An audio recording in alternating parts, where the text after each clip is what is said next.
امریکی صدر Joe Biden نے ایران کے ساتھ جوہری معاہدے پر بات کرنے کا عندیہ دے دیا۔ غیر ملکی خبر رساں ادارے کی رپورٹ کے مطابق امریکی صدر جو بائیڈن نے میونخ سیکیورٹی کانفرنس سے آن لائن خطاب میں کہا کہ امریکہ ایران کے ساتھ جوہری معاہدے پر بات کرنے کے لیے تیار ہے۔ امریکی صدر نے کہا کہ ایران سے جوہری معاہدے کی بحالی پر یورپی اور دوسرے شراکت داروں کے ساتھ قریبی تعاون سے کام کریں گے۔ دوسری جانب ایران کے سپریم لیڈر آیت اللہ خامنہ ای نے مطالبہ کیا ہے کہ امریکہ کو ایران کے ساتھ جوہری معاہدے بحال کرنا ہے تو باتیں نہیں اقدام کریں، پہلا قدم امریکہ کو اٹھانا ہوگا۔ واضح رہے کہ ایران نے امریکہ سے ٹرمپ کی عائد کردہ پابندیاں ہٹانے کا بھی مطالبہ کر رکھا ہے۔ گزشتہ دنوں امریکی وزیر خارجہ اینتھونی بلنکن کا کہنا تھا کہ جو بائیڈن ایران کے ساتھ ختم کیے گئے جوہری معاہدے کی بحالی کے خواہاں ہیں، لیکن وہ ایران کی طرف سے اس دباؤ کو مسترد کرتے ہیں کہ امریکہ اس معاملے میں پہل کرے۔ خیال رہے کہ امریکہ نے 2015 میں ایران کے ساتھ ایک معاہدہ کیا تھا جس کے تحت ایران اپنے جوہری پروگرام کو روکنے پر آمادہ ہو گیا تھا، تاہم سابق امریکی صدر ڈونلڈ ٹرمپ نے باراک اوباما انتظامیہ کی طرف سے کیے گئے اس معاہدے کے خاتمے کا اعلان کرتے ہوئے ایران پر دوبارہ سخت پابندیاں عائد کر دیں۔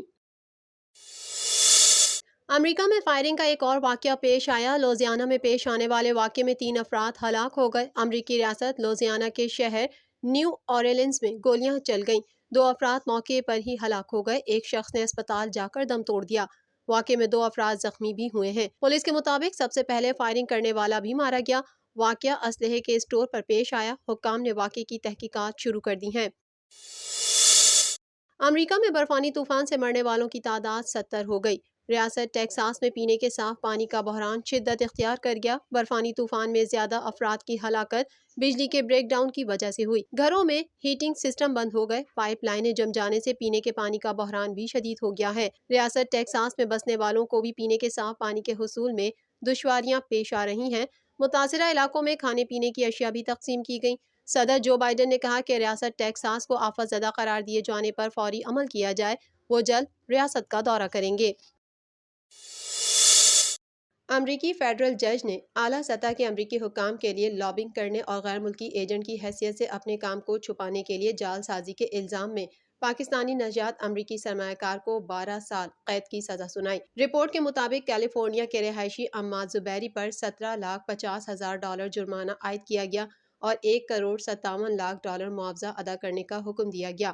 وہ 2012 میں صدر باراک اوباما کی دوبارہ انتخابی مہم کے لیے بڑے پیمانے پر فنڈز دینے والے تھے۔ انہوں نے ہیلری کلنٹن کی 2016 کی صدارتی مہم کے لیے کم از کم $1,00,000 کا فنڈ دیا تھا اور 2014 میں ریپبلکن سینیٹر لنزے گراہم اور 2015 میں کیلیفورنیا کے اس وقت کے اٹارنی جنرل کیملا ہیرس کے لیے بھی فنڈز جمع کیے تھے۔ 50 سالہ عماد زبیری پاکستان میں پیدا ہوئے تھے۔ جب وہ 3 سال کے تھے تو اپنے والدین کے ساتھ امریکہ منتقل ہو گئے تھے اور بعد ازاں وہ ایک امریکی شہری بن گئے تھے۔ اکتوبر 2019 میں انہوں نے ریپبلکن اور ڈیموکریٹک پارٹیز دونوں کے ممبران کے لیے انتخابی مہم کے ذریعے لابنگ، مہم سازی، فائنانس اور ٹیکس قوانین کی خلاف ورزی کرنے کا جرم قبول کیا تھا۔ 1996 میں انہوں نے امریکی فوج میں تقریباً 6 ماہ تک خدمات انجام دی تھی اور گھٹنوں میں چوٹ لگنے کی وجہ سے انہیں اعزاز کے ساتھ فارغ کر دیا گیا۔ عماد زبیری نے نیو یارک کے شہر البانی میں پرورش پائی۔ 1997 میں انہوں نے جنوبی کیلیفورنیا یونیورسٹی سے BSc اور اسٹینفورڈ یونیورسٹی سے 2006 میں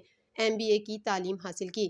استغاثہ نے عدالت کو بتایا کہ یہ خلاف ورزیاں امریکی انتخابات میں غیر ملکی رقم کی منتقلی اور اسے امریکی پالیسی سازی کے عمل کو خراب کرنے کے لیے استعمال کرنے کی ایک بڑی خفیہ کوشش کا حصہ تھیں۔ انہوں نے عدالت سے عماد زبیری کے اس دعوے کو مسترد کرنے کی اپیل کی کہ امریکی پالیسی سازی اور انتخابات پر اثر انداز ہونے کے لیے پیسہ خرچ کرنا ہی امریکہ کے کام کرنے کا طریقہ تھا۔